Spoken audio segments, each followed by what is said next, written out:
How much do you trust yourself? I ask because creating a life and solopreneur business that you truly want requires a good level of self-trust. So in the event of the many ups and downs which will cross your life path, you will be able to stay true to yourself. At the heart of self-trust is taking responsibility for your own needs and safety. No matter the external circumstances, you deeply believe that you can overcome the difficulties and you will refuse to give up on yourself. Unfortunately, we all have been conditioned in some shape or form to second guess ourselves. We have done this mainly by giving more value to other people's opinions and demands than we have to our own. We have not been taught about the internal compass each of us have, and how when we tune into it and we follow it, we will be taking the best path available for the long-term success. Connecting with your inner compass and beginning to regain your self-confidence helps you to not crumble in the event that, you mess up or you experience a setback. There will be no falling to pieces. Instead, you will see it as a beneficial and necessary learning moment intended to internally grow you stronger. For much of my life, I had a part of me that lacked self-trust. I call her Miss Doubtful. She was very daily, very present in my life. She would have me feeling like basically I was not good enough. And my inner self-talk would become very harsh when I got either criticized or I was feeling guilty. Making decisions was actually something that I found really difficult. I would constantly be seeking guidance from others because this part of me, well, she was afraid. She was afraid of making the wrong choice or disappointing others. All of which just kind of left me feeling overly self-conscious and really unable to show my authentic self. And the big inconvenience with not trusting myself was I was unable to decide in which direction to go. Left, right, forwards, back. I'd find myself going in all and many different directions, all at the same time. And that would just leave me like kind of dizzy and overwhelmed and taking actions that felt unaligned to what really mattered to me. And eventually I just kind of, it developed into a discord between who I was and how I behaved. How much of what I'm saying do you resonate with? If it is resonating with you, then I'm here to say to you now, not tomorrow, next week, next year, now is the time to take back control of your life and to start investing in developing self-trust. It's a journey, and it's one that begins with looking inward. Growing self-trust is like building a muscle. It doesn't happen overnight. Just like you don't go to the gym and immediately become fit. Wish that was the case. It requires practice, repetition, until one day you awake to this feeling that, I have a relationship with trust. You know, when you go seeking advice from others, you are in essence actually telling yourself that what you already know to be true isn't true. That you can't trust knowing what is best for you. That you don't have those answers to what it is that you seek. When you go seeking answers outside of you, it can create more internal confusion. Certainly if you are making decisions knowing full well that is not the right one. Because deep down you know you're going to regret it.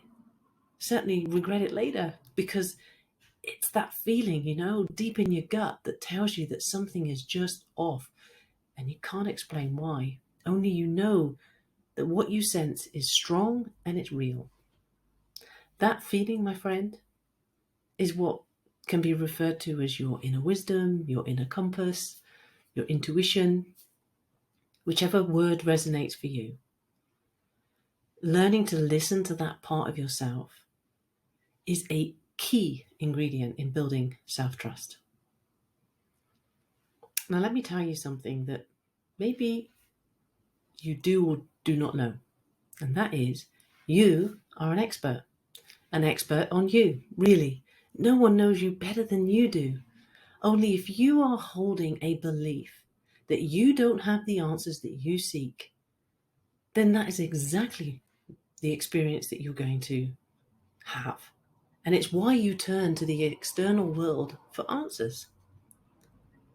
But it's conditioning. It's a program that you are running unconsciously, and it's not your truth. To help build self-trust with myself, I found a good place to begin was first getting to recognize the inner wisdom voice.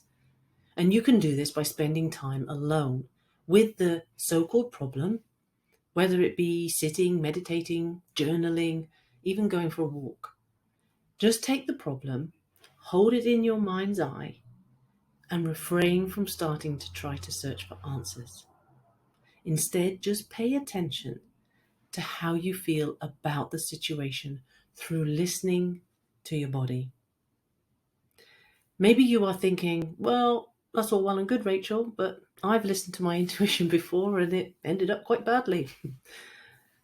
I'm going to bet that more than likely it wasn't your intuition that you were listening to. It was ego. It was the part of you that likes to convince you that you need to do something, which is a big clue in and of itself that there is ego. Because if you need convincing, if you need to convince yourself, it isn't intuition. Intuition is more of a deep knowing nudge. Listening to your intuition, for those of you who maybe live up in your heads and you like to overthink everything, it can be pretty difficult because, you want to rationalize things so that it makes sense. I know, believe me, I'm a Virgo and that's what we're really good at. But intuition is not something that you can rationalize. And this can be the reason why you don't listen to it all that often, maybe.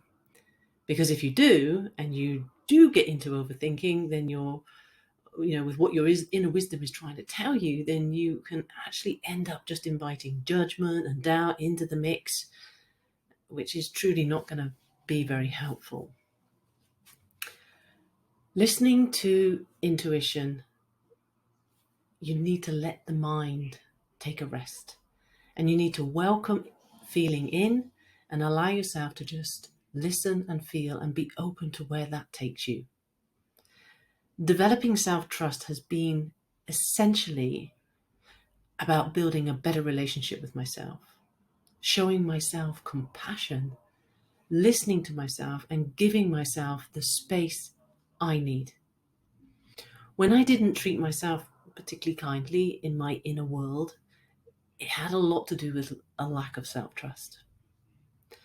So, before you next charge full on towards your next big goal or your next adventure, why not just first take some time to ensure that your self-trust is undamaged, as it will be a true blessing as you move forward on your life journey.